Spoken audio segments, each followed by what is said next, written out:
Hallelujah, praise the Lord. तो दूसरे भाग में हम फिर से आएंगे। तो हम थे यहाँ पर दूसरे पॉइंट पर कि नमक क्या करता है ना। तो सबसे पहले हमने देखा कि नमक स्वाद को बनाता है। दूसरा सॉरी दूसरा जो पॉइंट है, नमक क्या करता है, प्रिजर्व करता है, परिरक्षित करता है, पुनः पूर्वावस्था में टिके रखने का काम करता है। अस्तित्व को उसी प्रकार से, जिस प्रकार से नमक उन चीजों के, मटन, मच्छी, इन सभी चीजों के अस्तित्व को टिका के रखता था, वैसे ही हमें भी क्या करना है, इस संसार में लोगों के अस्तित्व को टिका के रखना है। हम जब नमक होंगे तो हम दूसरों के स्वरूपता को टिकाएंगे, हम दूसरों के इमेज को, हम दूसरों के स्वरूपता को, दूसरों के गुणों को, जो परमेश्वर ने अपनी स्वरूपता को मनुष्य के अंदर डालकर जो भेजा गया है, हम भी हमारे नमक के स्वाद के कारण, स्वाद के जरिए दूसरों में स्वरूपता को टिकाए रखेंगे, उसे बिगड़ने नहीं देंगे हम। Hallelujah, praise the Lord. तो तीसरा पॉइंट जो है, नमक मूल्यवान है ना। हमने देखा नमक बहुत ही मूल्यवान है, बहुत ही महत्वपूर्ण है। उसी प्रकार से हमें भी असरदार बनना है, हमें भी मूल्यवान बनना है, क्योंकि नमक अपना असर क्या करता है, हर एक चीजों पर छोड़ देता है ना। नमक अपना असर छोड़ता है, हमको भी हमारा असर दूसरों पर छोड़ना चाहिए। हालेलुया। तो चौथा वचन हम देखेंगे, बगीचे में नमक का उपयोग किया जाता है। वो किस प्रकार से, पेड़ और पौधों के लिए किया जाता है ना बगीचे में। क्यों? क्योंकि और जब वो उपयोग किया जाता है तो बॉक्स के साथ साथ या पैकेट के साथ साथ नहीं डालते हैं, उसको खोल कर जहाँ पेड़ लगाया उसके रूट, क्या बोलते हैं उसको, उसकी जड़ों में डाला जाता है ना नमक। पैकेट को खोलकर उसके जड़ों में डालते हैं और वहाँ मिट्टी के अंदर पेड़ों पौधों के इर्द गिर्द की जगह को क्या करता है, इर्द गिर्द के जगह, मिट्टी के अंदर के खतों को वो शुद्ध करने का काम करता है। तो चौथा हमारा गुण क्या है, कीटाणु रहित करना, यानी शुद्ध करना। नमक जो है वो शुद्ध करता है हमारे इर्द गिर्द के परिसर को।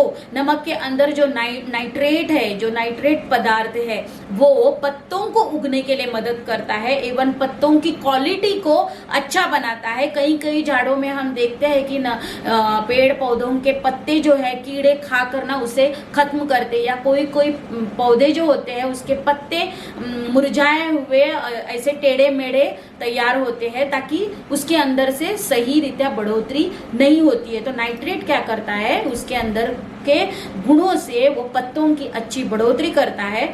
और नमक के अंदर जो फॉस्फेट है ना, फॉस्फेट पदार्थ है जो जड़ों की बढ़ोतरी को निर्माण करता है, बढ़ोतरी के लिए मदद करता है। और जो पोटास है वो जो है फूल या फल को उगने के लिए मदद करता है। तो यानी कि नमक कितना पेड़ पौधों के लिए तक महत्वपूर्ण है, इसके विषय में भी हम देखते हैं। तो कि नमक जब जड़ों में डालते हैं तो क्या करता है, वो उसके इर्द गिर्द के परिसर को, अंदर के खत को शुद्ध करने का काम करता है, ताकि उस पेड़ पौधे की बढ़ोतरी अच्छी रीति से हो जाए।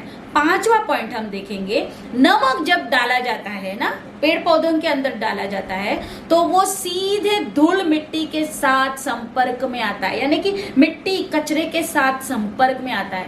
मेरे प्रियो, जब हम सेवा लेकर जाते हैं, जब हम मसीह के स्वभाव को लेकर जाते हैं, जैसे रास्ते पर स्लम एरियाज में, झोपड़पट्टियों में जैसे जाते हैं, या मांग कर खाने वाले रास्ते पर लोग रहते हैं, उनके बीच में हम जाते हैं और उनके घावों को हम मलहम लगाते हैं, उनके घाव को साफ करते हैं, हम सेवा करते हैं उनको जब हम उठा के लेकर आते हैं, उनको जब वहाँ गंदे जगह से उठाकर किसी आश्रम में, हम सेवा गृह में हम लोग डालते हैं, उनको ले जाते हैं, उनकी सेवा करते हैं, उनको खाना देते हैं, उनके बीच में जाकर उनको हाथ लगाकर उनकी चंगाई के लिए हम प्रार्थना करते हैं। तो ये सारा चीज होते हुए देखो, हमारा डायरेक्ट संपर्क हो रहा है गंदगी के साथ, कचरे के साथ, धूल के साथ, रास्ते के साथ, अनवांटेड चीजों के साथ। यानी कि वो रास्ते पर कई प्रकार के लोग हमें देखते हैं, यानी कि हमारा संपर्क डायरेक्ट हमारे परिसर से होता है। जो लोग हमको देखते हैं, इन स्वभाव को, इस नमक को देखते हैं लोग इस सेवा करते हुए,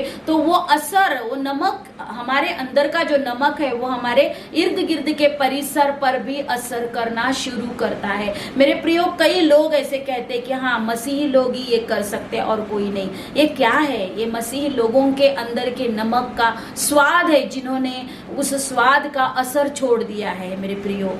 हालेलुया, परमेश्वर को धन्यवाद। तो हमारा असर खुद पर नहीं, दूसरों पर होना, दिखाई देना बहुत ही जरूरी है ना। धूल की चिंता मत करो मेरे प्रियो, कचरे की चिंता मत करो, विरोधियों की चिंता मत करो। हमारे अंदर अगर नमक का गुण है तो वो हमारा परिसर भी शुद्ध होता जाएगा, हमारे अंदर से उन पर भी अच्छा असर होगा। और इसे कहते हैं बांटने वाला नमक, है ना। उसे क्या कहते हैं? बांटने वाला नमक, खुद खाने वाला नमक नहीं, जो बहुत ही महत्वपूर्ण है। बांटने वाला नमक जो है वो बहुत महत्वपूर्ण है। यीशु ने कहा कि तुम पृथ्वी के नमक हो। क्या कहा? स्वयं घर के नमक हो कहा है, ये ऐसा कहा है? या तुम सोसाइटी का नमक हो ऐसा कहा है क्या? या घर का नमक है ऐसा कहा है? नहीं कहा है। परमेश्वर ने क्या कहा? पृथ्वी का नमक हो ऐसा कहा। यानी कि सारे पृथ्वी तलाव पर हमारे स्वाद से पृथ्वी को हमको बदलना चाहिए, क्योंकि पृथ्वी के नमक होना चाहिए। हमें हमारा असर पूरे पृथ्वी तलाव पर छोड़ने वाले हमको होना है। हालेलुया। नमक का उपयोग हम देखते हैं कि सुरक्षा टैंक, यानी कि टॉयलेट के जो सेफ्टी टैंक रहते हैं उसमें भी डाला जाता है ना नमक। वहां क्यों डालते हैं? ताकि वो सेफ्टी टैंक के अंदर जो गंदे कीटाणु है उसकी ग्रोथ ना हो, है ना। वो जो सेफ्टी टैंक में वो नमक क्या करता है? उस खराब कीटाणु को बढ़ने से रोकता है। तो हमारा छठवां पॉइंट क्या है? हमको डिसइंफेक्ट करने वाला होना चाहिए, यानी कि कीटाणु रहित, है ना। ऐसे हमको दूसरों को करना होगा, हमको वैसे बनना है ताकि हमारे द्वारा हम दूसरों को खराब होने से बचाया जाए, वहां पर गंदगी फैलने से बचाया जाए, वहां का वातावरण शुद्ध किया जाए। मेरे प्रियो, हमें संसार में मनुष्यों को प्रिजर्व करना है, जैसे इसीलिए यीशु मसीह ने कहा कि तुम पृथ्वी के नमक हो। अपने स्वाद से हमको दूसरों को बचाना है, अपने स्वाद से हमको दूसरों को शुद्ध करना है, अपने स्वाद से हमको वहां पर गंदे कीटाणु फैलने से हमको बचाना है। मेरे प्रियो, मनुष्य की देह को बाहर और अंदर से, यानी कि उनके कोशिकाओं को सोडियम की बहुत ही जरूरत होती है। सोडियम जो है मनुष्य के देह को बहुत ही महत्वपूर्ण घटक है, यानी कि पदार्थ है। चिंता मत करो, क्योंकि हमें परमेश्वर ने प्रिजर्व किया है। अगर हम वहां जाएंगे तो उनका असर हम पर नहीं होने वाला है, क्योंकि भजन संहिता 91 में क्या कहा है कि तुम्हारे इर्द गिर्द 1000 बाएं और 1000 दाएं और 10,000 गिरेंगे, लेकिन मैं तुम्हें किसी चीज से हानि नहीं होने दूंगा। ये क्यों कहा है परमेश्वर ने? इसीलिए कहा है क्योंकि परमेश्वर ने हमें प्रिजर्व किया है, परमेश्वर ने हमें बचाया है उसके गुण के अंदर। हालेलुया। तो स्वादहीन संसार को हमको क्या करना है? स्वादिष्ट बनाना है। तो 7वां पॉइंट हम देखेंगे, नमक जो है वो प्यास को निर्माण करता है। किसको निर्माण करता है? प्यास को निर्माण करता है। यूहन्ना 7 का 37वां वचन में यीशु मसीह कहता है, जो कोई प्यासा हो वो मेरे पास आओ, है ना। यीशु ने क्या कहा? जो कोई प्यासा हो वो मेरे पास आओ। नमक जो है वो प्यास को निर्माण करता है। यहाँ पर यीशु मसीह ने इसीलिए कहा था क्योंकि उन लोगों के लिए कहे थे ये वचन यीशु मसीह ने कि जो कोई प्यासा हो मेरे पास आओ, क्योंकि जिन्होंने विश्वास किया था उन पर आत्मा उतरने वाली थी। इसीलिए प्रभु ने कहा था कि तुम अगर प्यासे हो तो मेरे पास आओ। क्यों? क्योंकि यीशु मसीह जानते थे कि इन पर अभी मैंने मेरा स्वाद छोड़ दिया है। जब वो मसीह के साथ साथ थे तो स्वर्ग के स्वाद को उन्होंने अनुभव किया था। यीशु मसीह ने अपना असर उन पर डाल दिया था। उसी प्रकार से हमको हमारे अंदर के नमक का असर दूसरों पर डालना है ताकि उनको प्यास लगे। कौन सी प्यास लगे? स्वर्गीय राज्य की प्यास लगे। यीशु मसीह ने बिल्कुल चेलों को वही अपने इर्द गिर्द के विश्वासी लोगों से कहा था कि जो कोई प्यासा है वो मेरे पास आओ, क्योंकि मसीह जानता था, यीशु मसीह जानते थे कि उन्होंने वचनों के द्वारा, चिन्ह चमत्कार के द्वारा, स्वर्गीय शिक्षा के द्वारा नमक के स्वाद का असर उन पर छोड़ दिया था। हालेलुया। तो अगर हम संसार के लोगों को एक तरफ रखेंगे और मसीह विश्वासियों को एक तरफ से देखेंगे तो दोनों में बहुत सारा अंतर और फर्क हमको नजर आएगा। सबसे पहले मैं यही कहूंगी कि जो संसार के लोग हैं, जो ये कॉलम है, जो संसार और ये कॉलम है विश्वासी, अगर संसार के कॉलम में हम देखेंगे तो सबसे पहला स्वार्थ आता है ना, वो खुद के लिए सोचते हैं, मैं प्रथम, मैं, मेरा। लेकिन अगर मसीह को देखेंगे तो सबसे पहले दूसरों के विषय में एक मसीह विश्वासी सोचेगा। यहाँ पर निस्वार्थ है, यहाँ पर स्वार्थ है। अगर हम देखेंगे यहाँ पर अमीरी है, यहाँ पर खुद को बलवान बनाने की कोशिशें की जाती है। मैं खुद श्रीमंती होना चाहिए, मैं खुद अमीर होना चाहिए, मेरे पास ही धन दौलत होनी चाहिए। लेकिन यहाँ जो है दूसरों के लिए सेवा करने का हमेशा एक विश्वासी मसीह सोचता है और अपने खर्चे, अपने पॉकेट से खर्चे पैसा निकाल कर अपना धन संपत्ति को वो सेवकाई के लिए जुटाता है ताकि वो दूसरों की सेवा कर सके। कितना अंतर है। अगर यहाँ हम देखते हैं तो स्थान और औधा मिलेगा, है ना, लेकिन यहाँ पर अनंत काल की मिरास मिलेगी। हम कोई औहदे की इच्छा नहीं करते, हम कोई पोजीशन के पीछे नहीं होते, क्योंकि हमको सिर्फ अनंत काल की मिरास चाहिए रहती। लेकिन संसार औधा और पोजीशन संसार को चाहिए होती है। तो ये अंतर होता है। बाइबल में मेरे प्रियो 40 बार परमेश्वर ने नमक के विषय में बातें की। कितनी बार? 40 बार नमक के विषय में बात की। क्योंकि ये जरूरी था। 40 बार क्यों कहा? क्योंकि कई ऐसे वचन है जो नमक के विषय में हमको अलग अलग प्रकटीकरण देते रहते हैं। क्यों? नमक क्या है आज हम देखेंगे। देखो नमक क्या करता है इसके विषय में तो हमने देखा, लेकिन अभी नमक क्या है, एक्चुअली नमक क्यों कहते हैं, क्या है उसमें जिसके कारण उसे नमक कहा जाता है। सबसे पहला नमक जो है निष्ठा और दोस्ती है ना। नमक क्या है? निष्ठा और दोस्ती है। लॉयल्टी एंड फ्रेंडशिप कहते हैं ना, लॉयल्टी और फ्रेंडशिप कहते हैं, यानी कि निष्ठा और दोस्ती कहते हैं। किसी चीज में अगर हम नमक को मिलाते हैं तो उसका स्वाद क्या होता है, उस चीज में मिक्स हो जाता है ना। अगर ये नमक को मैं पानी के अंदर डालूं तो पानी नमकीन हो जाएगा, है ना। अगर इस नमक को मैं अगर सादी खिचड़ी में डालूं तो वो खिचड़ी का स्वाद और भी बेहतर रीत्या बदल जाएगा, है ना। किसी सब्जियों में नमक का इस्तेमाल करूं तो सब्जी नमक का रूप लेते हुए स्वाद से भर जाएगी। इसीलिए जहां पर नमक मिलता है वहां पर दोस्ती होती है, उस चीजों से दोस्ती होती है। वैसे ही हमें भी मसीही जब एक मसीही किसी से मिलता है तो उसका स्वभाव भी उसमें बदलने की जरूरत है जो हमसे मिलता है ना। एक मसीही जहां मिलता है वहां पर भी फ्रेंडशिप और लॉयल्टी दिखनी चाहिए, वहां पर भी निष्ठा और दोस्ती को दिखाने की सख्त जरूरत है। दूसरा पॉइंट, नमक एक वाचा है। लय व्यवस्था 2 अध्याय और 13वां वचन। लय व्यवस्था 2 अध्याय और 13वां वचन ये ऐसा लिखता है, फिर उसने सब अन्न बलियों को नमकीन बनाना और अपना कोई अन्न बलि अपने परमेश्वर के साथ बंधी हुई वाचा के नमक से रहित न होने देना।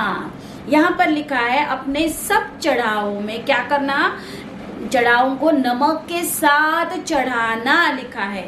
परमेश्वर ने यहाँ पर नमक के साथ क्यों चढ़ाने बोला? नमक जो है वो हमारा बर्ताव है, हमारा स्वाद है। हम भले कितने भी बलिदान करें, अगर हम कहेंगे कि हे प्रभु मैं 10 साल से 20 साल से सेवा कर रहा हूँ या कर रही हूँ, मैंने पूरा मेरा जीवन प्रभु तेरी सेवकाई में दिया है, लेकिन अगर सेवा 20 साल होने दो या 50 साल करने दो, लेकिन अगर उसमें परमेश्वर का स्वभाव नहीं झलकता है, उसमें अगर प्रेम नहीं है परमेश्वर का, उसमें अगर समझ नहीं है परमेश्वर की, उसमें अगर परमेश्वर जिस प्रकार से दया और करुणा दिखाता है वो अगर करुणा नहीं, वो दया नहीं, तो वो बलिदान भरा आपका 50 साल का जीवन कोई काम का नहीं है। इसीलिए यहाँ पर लय व्यवस्था में परमेश्वर ने क्या कहा, जो भी बलिदान चढ़ाना चाहते हो तुम उसमें नमक रहना बहुत जरूरी है। नमक को भी उसके साथ चढ़ाना, यानी कि हमारे बर्ताव, हमारे स्वभाव बहुत मायने रखते हैं मेरे प्रियो। परमेश्वर के राज्य में सबसे महत्वपूर्ण बात है हमारा बर्ताव, हमारा प्रेम, हमारे अंदर के गुण जो है वो परमेश्वर के राज्य के लिए बहुत मायने रखते हैं। तो यहाँ पर लिखा है कि दो मनुष्य के बीच वाचा, है ना, दो चीजों के बीच वाचा, दो मनुष्यों के बीच वाचा, स्वर्ग और पृथ्वी के बीच की वाचा जो है वो नमक है। हालेलुया। बलिदान नमक से ही पूरा होता है मेरे प्रियो। बलिदान यानी हमारा जीवन बलिदान का हमारे स्वभाव से ही पूरा किया जाएगा। हमारा स्वभाव अगर सही नहीं है तो हम कितने भी बड़े प्रीचर क्यों ना हो, हम कितने भी महान शिक्षक क्यों ना हो, कितने भी अच्छे पासवान क्यों ना बने, हम फेमस पासवान क्यों ना बने, लेकिन हमारे बर्ताव के बगैर, हमारे स्वभाव के बगैर हमारी सेवकाई बिल्कुल अधूरी है। तो तीसरा पॉइंट हम देखेंगे, नमक शुद्धिकरण करता है। क्या करता है? नमक क्या है कहा हमने? निष्ठा और दोस्ती। दूसरा है नमक एक वाचा, और तीसरा है नमक शुद्धिकरण करता है। दूसरा राजा दूसरा अध्याय 19 और 21 हम पढ़ेंगे। दूसरा राजा दूसरा अध्याय और 19 से लेके हम 21 पढ़ेंगे। उस नगर के निवासियों से एलीशा ने कहा, देख यह नगर मनभावन स्थान पर बसा है, जैसा मेरा प्रभु देखता है, परंतु पानी बुरा है और भूमि गर्भ गिराने वाली है। उसने कहा, एक नए प्याले में नमक डालकर मेरे प्राण मेरे पास ले आओ। वे उसके पास ले आए। तब वह जल के सोते के पास निकल गया और उसमें नमक डालकर कहा, यहोवा यूं कहता है, मैं यह पानी ठीक कर देता हूँ, जिसमें फिर कभी मृत्यु या गर्भ गिरने का कारण न होगा। हम यहाँ पर कुछ महत्वपूर्ण बात को देखेंगे। यहाँ पर पानी जो है वो जीवन को देता है ना, हमने देखा पानी जो जीवन को देता है, लेकिन यहाँ इस वचन में पानी क्या कर रहा था? जीवन को लेने का काम कर रहा था, है ना। जहां पर एलीशा ने कार्य किया, जो पानी जीवन देता है वो पानी जीवन लेने का काम कर रहा था। और जो भूमि मनुष्य की निर्मित के लिए बनाई गई है, वही भूमि वही मिट्टी मनुष्य का गर्भ गिरा रहे थे। हालेलुया। यहाँ पर हम कई प्रकार से उन बातों को देखते हैं कि पानी जो है वो बुरा बन चुका है, क्योंकि एलीशा कह रहा है कि मेरा यहोवा देखता है, यानी कि परमेश्वर पानी के अंदर देख रहा था, पानी के अंदर के गुण जो बिगड़े हुए थे उसके अंदर देख रहा था। उसी प्रकार से आज पानी, मैंने सबसे पहले कहा, पानी मनुष्य के जीवन को, अस्तित्व को दर्शाता है, मनुष्य के जीवन को दर्शाता है, क्योंकि हमारे अंदर के गुण अगर बिगड़ गए, परमेश्वर हमारे अंदर से देखता है, मनुष्य हमारे ऊपर से देखता है। मेरे प्रियो, उस पानी को परमेश्वर ने अंदर से देखा।